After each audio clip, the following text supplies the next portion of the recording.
This patient was referred to me by his dentist, general dentist, for endodontic treatment of tooth number 15. Both patient and the general dentist want to save this tooth.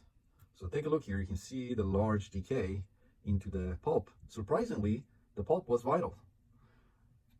Limited opening on this patient, and patient would salivate so much. Like my assistant and myself, we were constantly evacuating his mouth, and I was worried about dehydration. I thought he was going to be dehydrated. He would salivate so much. Limited opening. Of course, I had the rubber dam on him. No rubber dam, no root canal. Remember that. But he salivated so much. Very challenging case. And as I said, large decay, and both the general dentist and the patient wanted to save the tooth. So take a look here. Here's the post-op. So cleaned out all the decay, rebuilt that distal wall with composite. I used composite, flowable composite. And take a look here. For the life of me, I could not make that 90-degree turn. If it was any other tooth and this patient didn't have a limited opening and the tooth wasn't buccally tilted and him salivating so much, I mean, I tried, but this was as far as I could go into the MB2.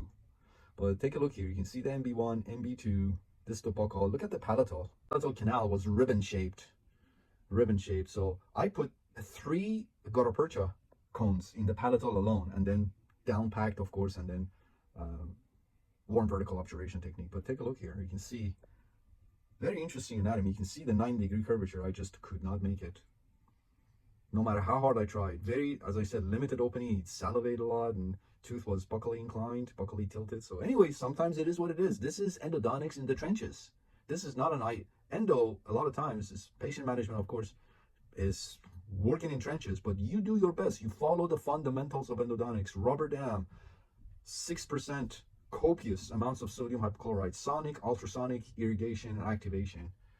And then when sometimes you come across something like that, you do your best. I used my irrigation protocol here, as I said, 6% hypo.